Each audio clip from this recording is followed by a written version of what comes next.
Hi, great. Well, hi everybody. I thought I would do something a little bit different today rather than typing my usual walls of text. I wanted to do an audio report, a little bit like a mini podcast, I suppose, of some form of variety. But I'm going to make a few comments, and then I've got two special guests who have agreed to join me on my audio recording and ask them a few questions in just a minute or two.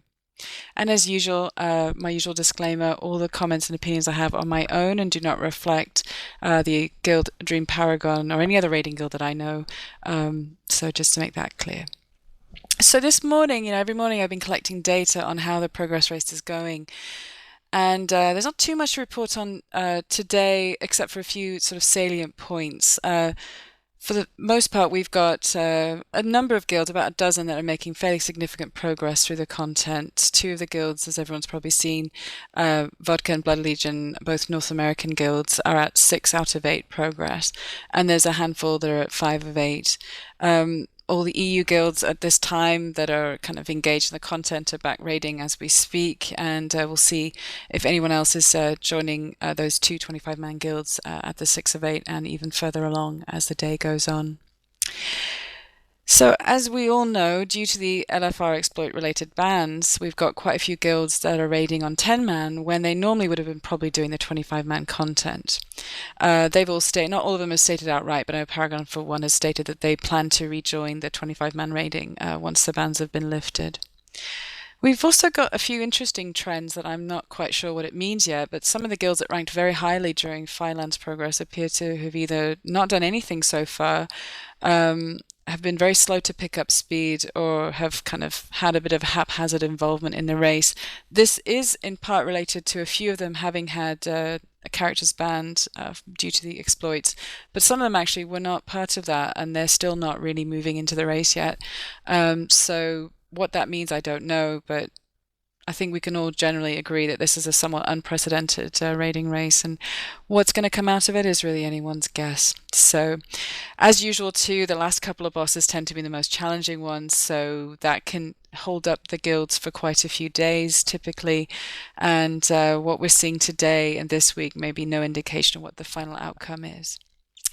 But as I said, I have two special guests with me, two members of Paragon, xenophics and Synti, are both here to talk about a few issues. They've got a little bit of extra time on their hands than I think they expected, so I'm very happy that they're able to join us. So, hi guys. Hello. Yep, hi. So, we've got a fairly different situation, as I just said, in Tier 13.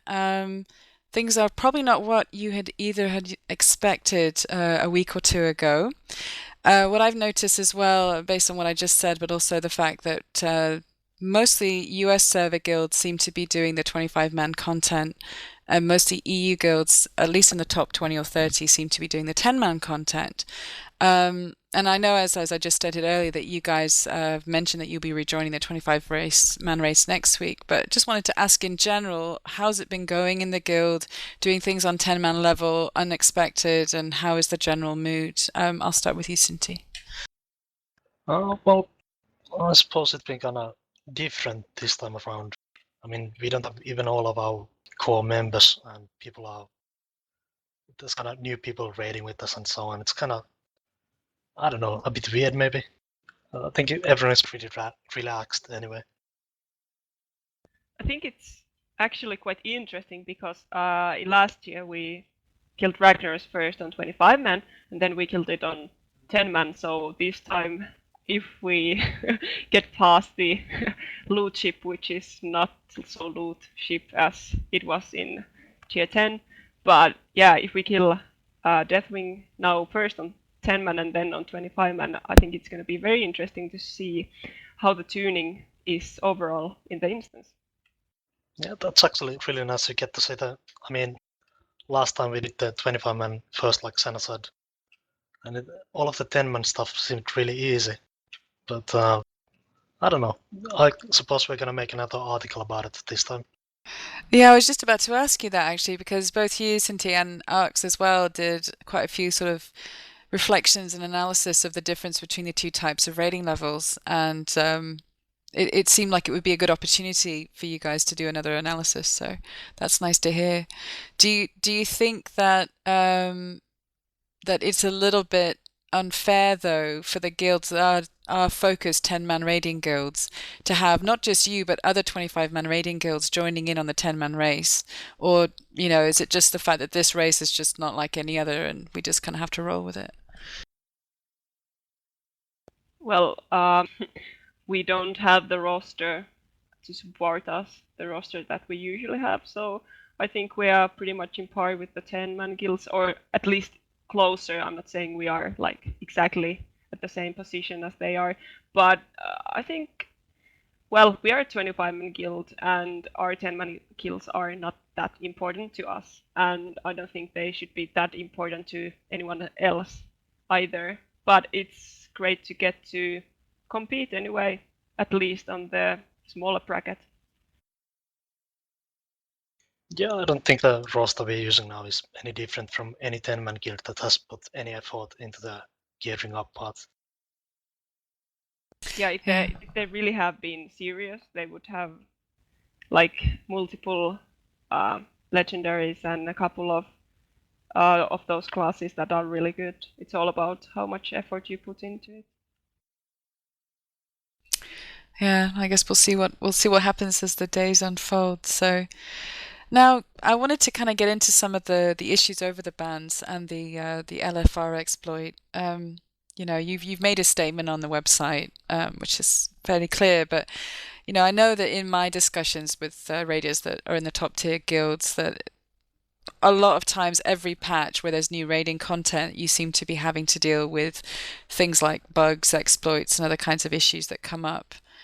Do you feel that the game-wide reaction, because it seemed to be a much bigger reaction to the LFR exploit than anything else that's happened in recent history, do you think that that reaction surprised you as a guild, or do you think that at some point this was bound to happen? And as far as the fact that, a number of your players have been banned, or your characters have been banned, how do you feel about that outcome? And do you think that it was a good decision by Blizzard? Well, honestly, I think the banning was an excellent decision. There's been so much exploiting in the past. And I actually mean it. It was a really good thing that the bans happened. But there's been so much exploits and stuff in the past that haven't been punished at all. Blizzard has kind of shown that they don't really care about the exploits and stuff up until now. So it's always been pretty much better to exploit than not to exploit. We actually lost quite a few first kills just because we haven't really been exploiting, and some other guilds have. So maybe this time it's gonna send a message that if you do something wrong, you're gonna get a pretty huge ban, and that's gonna put you out of the race. And I think this is good, but what I really, really would wish from Blizzard is that they would keep this up, because it would like taste like ash in our mouths that if this happened again and people wouldn't get banned for it, it would be like so disappointing after this. Yeah, I exactly. believe NCD has kind of some kind of experience from this, and I totally can understand how they feel, even if I don't agree with them about if it was fair or not. Or, yeah, it's a bit different situation, but of course this got more attention because there were more guilds, and also loot is very important to people. So if someone is getting more than one should, more than you are getting, then of course people get angry because of that, and I can understand that. Yeah, that's actually another thing. I saw a blue post on the forums saying that if you get loot more than once per week from the raid, that it's absolutely exploiting and ban-worthy and stuff like that. But that's actually been in the game for ages. If you do a faction change, it still reaches the ID as far as I know. There's been guilds abusing that pretty heavily, and no one has been banned for that. That's kind of funny as well. And I always ask myself, what if we did it? Would it matter more? And I think it would. Yeah. And I think the reaction is so much bigger when we do it. And the reason why we are in a situation is because we haven't been doing anything that would cause us to get banned before. And yeah, just a bit frustrating to see people raging at us so much when we actually been walking a very thin line in the past and been quite honest with these Yeah, it's an interesting thing, and I know I've written about this, and other people have, and you especially, Cynthia, I know you've written a lot of posts on some of the discussion forums where the topics seem to get a little bit out of hand. People getting very emotional about whether this is ethical, wrong and right, cheating, not cheating, and there's usually a lot of negative reaction towards the top guilds, especially. And do you think that we really should be putting you in this position of kind of moral responsibility? Is that a job that you should have to do, or is it really more that, I mean, I don't know. What do you think about all that stuff? I think every guild should just do whatever they do and make decisions for themselves. But of course, I agree with many other top guilds and many other guilds that it should be Blizzard's responsibility to have a game that is bug free. But I think it's also our responsibility to not use the bugs. Or like if we do, then we take the consequences, and that's what happened here as well. I think it's very clear to me, and it has always been very clear to all of us in Paragon. But yeah, I'd love to have some kind of system with the top guilds that would prevent these things. And I don't know, that might happen, that might not happen, but there is a demand for that kind of, mutual agreement with other top guilds, because this is just getting out of hand, and it has been getting out of hand the whole year. It hasn't gotten any better before these bans. Yeah, that's a very interesting point too. So we'll see what happens. And thanks both of you for being so forthright about that. So you have a lot of unexpected free time, as I've mentioned. And for the guys that aren't actually in the 10-man raiding group right now, what are you guys doing? And did some of you have to, like, is this kind of a big deal? Like those of you that have to work and have other obligations, has it really been disruptive? Yeah, there are actually people who took this week off or this first reset off, so they're kind of not that happy with it because they'll have to get back to work next week, and that's when we start killing the actual bosses. So yeah, that kind of affected their plans. And yeah, well, I haven't had any free time because I've been watching behind Arx's shoulder while he's raiding, so nothing changing for me here. You have your own live stream there, don't you? Yeah, exactly. So yeah, I think most of us have been just playing some Dota 2, and really, it's kind of. I was expecting people to be really pissed about it, but everyone, like I said, is pretty relaxed and stuff. Of course, they're really disappointed that we can't join the race with the 25-man bosses, but I don't know. It's kind of been surprisingly chill. Yeah, it's calm in here, like in the whole guild. There is no big drama going on. People are a bit disappointed, but we always focus on what we can do at the moment and not what we could have done. We just keep our goals clear and try to get the 10-man now going as good as possible, and that's about it. So is this kind of more of a Finnish cultural thing than your guild? Or you just think, because I've noticed some other guilds are a little bit more upset about it, and there's a range of emotions. So your reaction seems, like you said, calm, and you're dealing with what you can fix as opposed to what you can't control. So I don't know, is that Finnish or? No idea.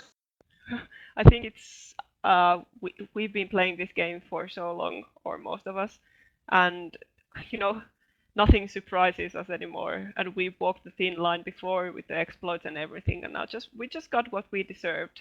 So Yeah, I think that's the kind of thing that makes that so clear to us that there's nothing we can do. We made the decision, and now we just focus on this. yeah, that's actually a really good point. I mean, we knew what we were doing, and we kind of accept that. It really didn't come as a surprise that there could be some punishment for it. We knew what we were doing, so there hasn't been really any people getting emotional and stuff. And it's quite funny when there are people on forums like, "Oh my God, you thought you wouldn't be get caught with this," and it's just so Yeah, stupid because they speak like they know what we were thinking back then, and they clearly don't. They have no idea. yeah, it's so far from the truth, really. yeah, people are plain lying on those forums, and that just makes me so angry, because it's fine that they say that they're really disappointed and we should have like made a different decision, but they never should be lying about they know what we were thinking when they don't know. That really makes me so angry.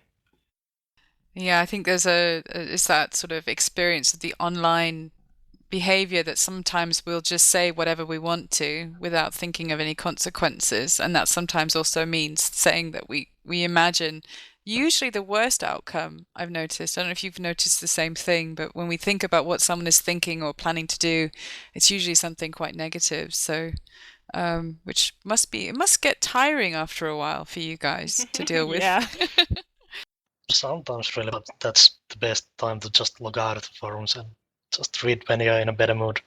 Yeah, and usually we just laugh at that, we just read the forums for the laughs, but when you hear enough of it in like one day, it gets tiring, and that's just human. But then we know what not to burst out there, try to act a bit more mature ourselves, but of course that doesn't work every time for each person, and yeah, it's sad, but we try our best.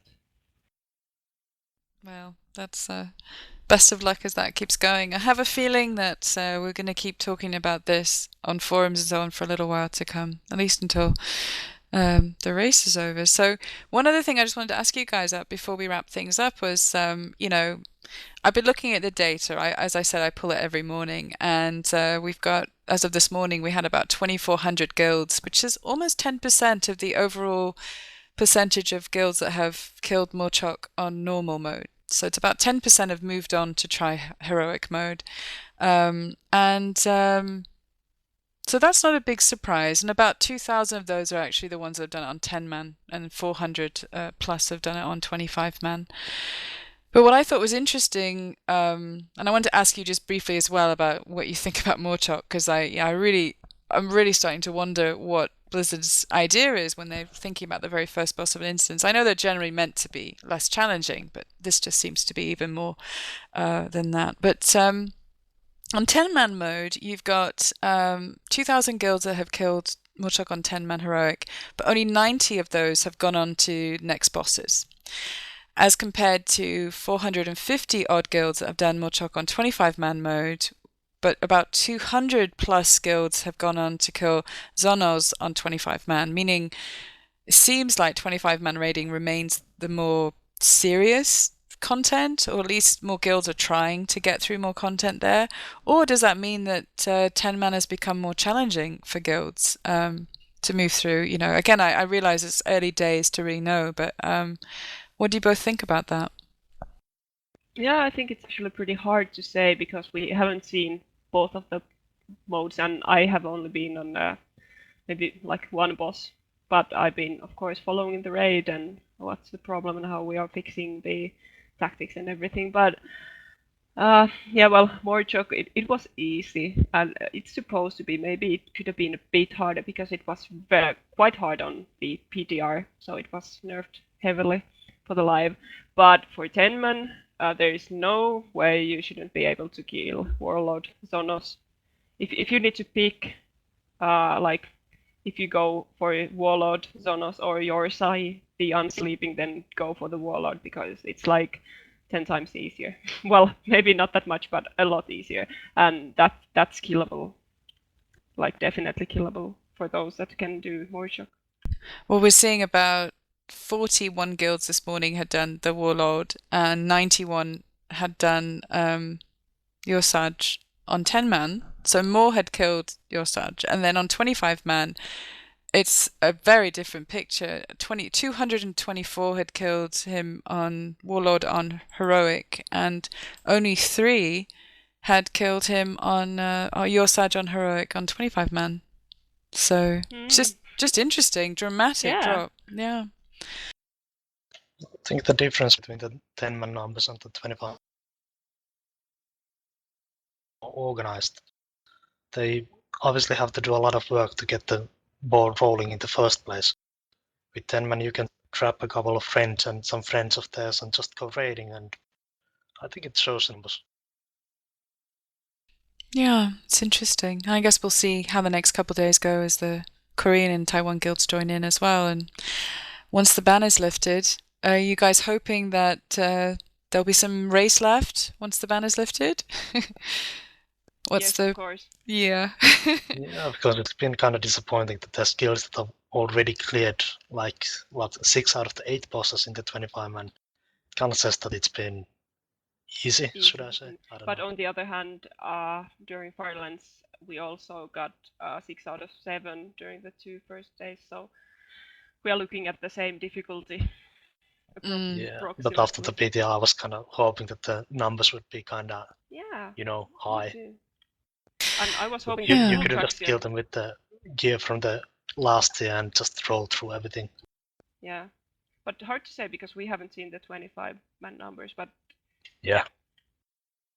Yeah, it'll be interesting to see how it goes. But the last thing I wanted to ask you guys was just in general, I think it's a lot of joking going around, but there has been a little bit of kind of US versus EU servers tension, more than usual, I think. And as I said, I think a lot of it's joking, but do you think that if, for example, one of these guys does get Deathwing down before the ban is lifted, do you think people are gonna kind of say, oh well, they didn't earn it because it wasn't a fair race, not everybody was in the race? Or I mean, what do you think people's reactions would be, and would it be fair? What do you think will happen to the internet? There will be 2 groups, and both of them will be very angry at each other, or the opposing group, because the one group will say that, oh my god, there was no competition, you suck, you shouldn't have gotten the first kill because everybody else was locked out. And then there will be the other group which will say that they exploited and they're exploiters, and now they got what they deserved. And of course these people deserve their kill because they didn't exploit. So that's about it, and it's gonna explode. Right. So we'll see what happens.